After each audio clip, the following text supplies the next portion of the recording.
Hi, എല്ലാവർക്കും ഹന്നാസ് റെസിപ്പീസിലേക്ക് സ്വാഗതം. ഞാനിന്ന് ഉണ്ടാക്കാൻ പോകുന്നത് ഉണ്ണിയപ്പമാണ്. ഉണ്ണിയപ്പം സോഫ്റ്റ് ആവാൻ വേണ്ടി നമ്മൾക്ക് ചിലപ്പോൾ അതിൽ സോഡാപ്പൊടി ചേർക്കാറുണ്ട്, പിന്നെ മൈദയോ ഗോതമ്പ് പൊടിയൊക്കെ ചേർത്ത് ഉണ്ണിയപ്പം ഉണ്ടാക്കാറുണ്ട്. എന്നാൽ ഇതൊന്നും ചേർക്കാതെ തന്നെ നമുക്ക് നല്ല സോഫ്റ്റായിട്ടുള്ള ഉണ്ണിയപ്പം ഉണ്ടാക്കാൻ പറ്റും. അതെങ്ങനെയാണെന്ന് നോക്കാം. ആദ്യമായിട്ട് ഈ ഉണ്ണിയപ്പത്തിൽ ചേർക്കാനുള്ള ശർക്കര ഒന്ന് ഉരുക്കിയെടുക്കണം. ഞാനിപ്പോൾ ഇവിടെ ഒരു 2.5 അച്ച് ശർക്കരയാണ് എടുത്തിരിക്കുന്നത്. അതിലോട്ടൊരു 1/2 ഗ്ലാസ് വെള്ളം ഒഴിച്ചിട്ട് ഇതൊന്ന് നന്നായിട്ട് ഉരുക്കിയെടുക്കണം. ഞാനിവിടെ ഒരു 2 ഗ്ലാസ് അരിക്കുള്ള ഉണ്ണിയപ്പമാണ് ഉണ്ടാക്കുന്നത്. ഇത് നന്നായിട്ടൊന്ന് ഉരുകി വരട്ടെ. ശർക്കര ഇപ്പോൾ നന്നായിട്ട് ഉരുകി വന്നിട്ടുണ്ട്. ഇനി ഗ്യാസ് ഓഫ് ആക്കിയിട്ട് ഇതൊന്ന് തണുക്കാൻ വേണ്ടി വെക്കണം. തണുത്തതിന് ശേഷം അത് നന്നായിട്ടൊന്ന് അരിച്ചെടുക്കണം. പിന്നെ ഈ ഉണ്ണിയപ്പത്തിൽ ചേർക്കാനുള്ള തേങ്ങയുടെ കൊത്തുകളൊക്കെ ഒന്ന് വറുത്തെടുക്കണം. അതിനുവേണ്ടി ഇതിലോട്ടൊരു 2 ടീസ്പൂൺ നെയ്യ് ഒഴിച്ചു കൊടുക്കാം. നെയ്യ് നന്നായിട്ട് ചൂടായിട്ട് വരുമ്പോഴത്തേക്കും ഈ ചെറുതായിട്ട് അരിഞ്ഞ് വെച്ചിരിക്കുന്ന തേങ്ങാക്കൊത്തിട്ട് ഒന്ന് റോസ്റ്റ് ചെയ്തെടുക്കാം. ഈ ഉണ്ണിയപ്പത്തിൽ ഒരു 2 ടീസ്പൂൺ നെയ്യ് മാത്രമേ ഞാൻ ചേർക്കുന്നുള്ളൂ. ഒരുപാട് ചേർക്കേണ്ട ആവശ്യമില്ല. നമ്മൾ നെയ്യുടെ അളവ് ഒത്തിരി കൂട്ടിയാൽ നമ്മൾ ഉണ്ണിയപ്പം ചുട്ടെടുക്കുമ്പോൾ അതിൽ എണ്ണ കുടിക്കാൻ ചാൻസ് ഉണ്ട്. ഇതിപ്പോൾ ആയിട്ടുണ്ട്. ഇനി ഗ്യാസ് ഓഫ് ആക്കിയിട്ട് ഒന്ന് തണുക്കാൻ വേണ്ടി വെക്കാം. പിന്നെ ഈ ഉണ്ണിയപ്പം ഉണ്ടാക്കാൻ വേണ്ടി ഞാനിവിടെ 2 ഗ്ലാസ് അരിയാണ് എടുത്തിരിക്കുന്നത്. ഇതിപ്പോൾ ഒരു 4-5 മണിക്കൂർ കുതിർത്ത അരിയാണ്. ഇതിന് നല്ലതുപോലെ കഴുകിയിട്ട് ഒരു അരിപ്പയിലോട്ടൊന്ന് കോരി മാറ്റണം. ഈ അരിയിൽ ഞാൻ ശർക്കരപ്പാനി ചേർത്തിട്ടാണ് അരച്ചെടുക്കാൻ പോകുന്നത്. അതുകൊണ്ടാണ് ഇത് അരിപ്പയിലോട്ട് കോരി വെക്കണമെന്ന് പറഞ്ഞത്. പിന്നെ ഈ ഉണ്ണിയപ്പം ഉണ്ടാക്കാൻ വേണ്ടി ഞാൻ ഇതിൽ സോഡാപ്പൊടി ഒന്നും ചേർക്കുന്നില്ല, അതുപോലെ തന്നെ മൈദ ഒന്നും ചേർക്കുന്നില്ല. അതിന് പകരം ഇതിൻ്റെ നല്ല സോഫ്റ്റ്നെസ് കിട്ടാൻ വേണ്ടി ഇതിൽ ഞാനൊരു 1/2 ഗ്ലാസ് ചോറാണ് ചേർക്കുന്നത്. നമ്മൾ സാധാരണ കഴിക്കാനെടുക്കുന്ന ചോറാണിത്. പിന്നെ ഒരു 1/4 ഗ്ലാസ് തേങ്ങ എടുത്തിട്ടുണ്ട്. പിന്നെ ഇതിൽ ചേർക്കാൻ വേണ്ടി 2 പാളയംതോടമ്പഴം എടുത്തിട്ടുണ്ട്.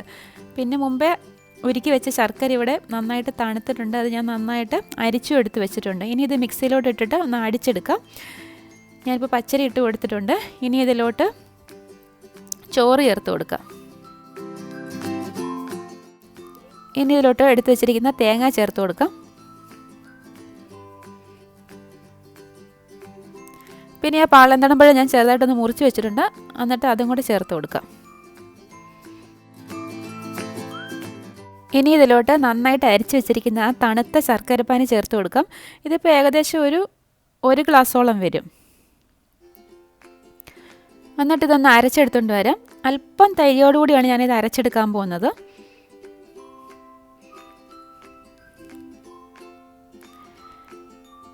ഇനി ഇതിലോട്ട് ഏലക്കപ്പൊടി ചേർത്ത് കൊടുക്കാം. ഞാനൊരു 1/2 ടീസ്പൂൺ ഏലക്കപ്പൊടിയാണ് ചേർത്ത് കൊടുത്തിരിക്കുന്നത്. പിന്നെ ഇതിലോട്ട് എള്ള് ചേർത്ത് കൊടുക്കാം. 2 ടീസ്പൂൺ എള്ളാണ് ഞാൻ ഇതിലോട്ട് ചേർത്ത് കൊടുക്കുന്നത്. ഇനി ഇതിലോട്ട് ചേർക്കാൻ പോകുന്നത് മുമ്പേ വറുത്ത് വെച്ചിരിക്കുന്ന തേങ്ങാക്കൊത്താണ്. അതും കൂടെ ചേർത്തിട്ട് നന്നായിട്ടൊന്ന് ഇളക്കി യോജിപ്പിക്കണം. അതിനുശേഷം ഞാൻ ഈ മാവ് ഒരു 2 മണിക്കൂർ റെസ്റ്റ് ചെയ്യാൻ വേണ്ടി വെക്കുന്നുണ്ട്. അതിനുശേഷം മാത്രമേ ഉള്ളൂ ഇത് ചുട്ടെടുക്കുന്നുള്ളൂ. മാവ് അരച്ച് വെച്ചിട്ട് ഒരു 2 മണിക്കൂർ കഴിഞ്ഞിട്ടുണ്ട്. ഇനി ഉണ്ണിയപ്പം ഒന്ന് ചുട്ടെടുക്കാം. ഉണ്ണിയപ്പച്ചട്ടി ഇപ്പോൾ നന്നായിട്ട് ചൂടായിട്ട് വന്നിട്ടുണ്ട്. അതിലോട്ട് എണ്ണ ഒഴിച്ചിട്ട് നന്നായിട്ടൊന്ന് ചൂടാക്കിയെടുക്കാം. എണ്ണ നന്നായിട്ട് ചൂടായിട്ട് വന്നതിന് ശേഷം അതിലോട്ട് മാവ് ഒഴിച്ചിട്ട് ഉണ്ണിയപ്പം ചുട്ടെടുക്കാം. മാവ് ഒഴിച്ചതിന് ശേഷം തീ ഒന്ന് കുറച്ച് വെച്ചിട്ട് ഉണ്ണിയപ്പം ചുടുന്നതായിരിക്കും നല്ലത്. അങ്ങനെ ചെയ്യുമ്പോഴത്തേക്ക് അതിൻ്റെ അകമെല്ലാം നന്നായിട്ട് വെന്ത് കിട്ടും. ഉണ്ണിയപ്പത്തിന് നമ്മൾ മാവ് ഉണ്ടാക്കുമ്പോൾ ആ മാവിൻ്റെ പരുവം ശരിയല്ലെങ്കിൽ ഇത് ഉണ്ണിയപ്പത്തിൻ്റെ മുകൾ ഭാഗത്തുനിന്ന് മാവ് ഇങ്ങനെ വെളിയിലോട്ട് ചാടിയൊക്കെ ചിലപ്പം വരും. ഇതിപ്പോൾ കുഴപ്പമില്ല, ഇപ്പോൾ കറക്റ്റായിട്ട് തന്നെ കിട്ടിയിട്ടുണ്ട്. അങ്ങനെ മാവൊന്നും വെളിയിലോട്ട് ചാടുന്നില്ല. ഇതിൻ്റെ ഒരു ഭാഗം ആയി വരുമ്പോഴത്തേക്ക് ഒന്ന് മറിച്ചിട്ട് കൊടുക്കാം.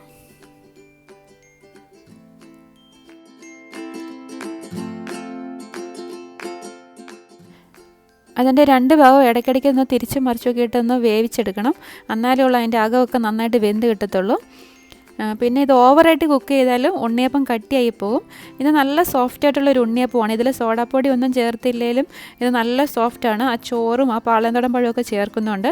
പിന്നെ ഇത് ഒരുപാട് സമയമൊന്നും ഇത് അരച്ചും വെക്കേണ്ട ആവശ്യമില്ല. ഇതിപ്പോൾ ആയിട്ടുണ്ട്. എണ്ണയിൽ നിന്ന് എടുത്ത് മാറ്റാം.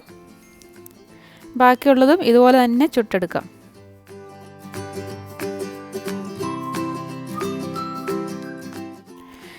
ഈ 2 ഗ്ലാസ് അരി കൊണ്ട് ഏകദേശം ഒരു 30 ഉണ്ണിയപ്പം വരെ ഉണ്ടാക്കിയെടുക്കാൻ പറ്റും, ഈ വലുപ്പത്തിലുള്ളത്. ഇതുപോലെ നിങ്ങൾ ഉണ്ടാക്കിയിട്ടില്ലെങ്കിൽ ഒരു പ്രാവശ്യം ഒന്ന് ഉണ്ടാക്കി നോക്കണം. നല്ല സോഫ്റ്റാണ്. കുട്ടികൾക്കൊക്കെ ഇതുപോലെ ഉണ്ണിയപ്പം ഉണ്ടാക്കി കൊടുത്താൽ അവർക്ക് തീർച്ചയായിട്ടും ഇഷ്ടമാകും. നമ്മൾ കടയിൽ നിന്നൊക്കെ ഉണ്ണിയപ്പം മേടിക്കുന്നതിനെക്കാട്ടിയും ഇതുപോലെ വീട്ടിലുണ്ടാക്കുമ്പോൾ ഹെൽത്തിയുമാണ്, അതുപോലെ നല്ല ടേസ്റ്റിയുമാണ്. ഞാനിതിൽ ഒരു 2.5 അച്ച് ശർക്കരയാണ് ചേർത്തിരിക്കുന്നത്. ഇതിലൊരു മീഡിയം മധുരമാണ് ഉള്ളത്. ഇതിലും മധുരം വേണമെന്നുള്ളവർ കുറച്ചും കൂടെ ശർക്കര ചേർത്ത് കൊടുക്കേണ്ടതാണ്. നിങ്ങൾ മാവ് അരച്ച് വെച്ചിട്ട് ഒന്ന് ടേസ്റ്റ് ചെയ്ത് നോക്കണം നിങ്ങളുടെ പരുവത്തിന് മധുരം ഉണ്ടോ എന്ന്. ഇതിപ്പോൾ ഞാൻ ഉണ്ണിയപ്പം എല്ലാം ഇവിടെ ചുട്ടെടുത്ത് കഴിഞ്ഞിട്ടുണ്ട്. ഇത് കണ്ടോ, ഇതിൻ്റെ അകഭാഗം കാണുമ്പോൾ അറിയാം നല്ല സോഫ്റ്റാണ്. ഇതിൻ്റെ വീഡിയോ ഇഷ്ടമായി ലൈക്ക് ചെയ്യാനും കമൻറ്റ് ചെയ്യാനും ഷെയർ ചെയ്യാനും മറക്കരുത്. അതുപോലെ ചാനൽ സബ്സ്ക്രൈബ് ചെയ്യാനും മറന്നു പോകരുത്. വീണ്ടും നല്ലൊരു റെസിപ്പിയുമായി കാണാം. Thank you for watching Hanna's recipes.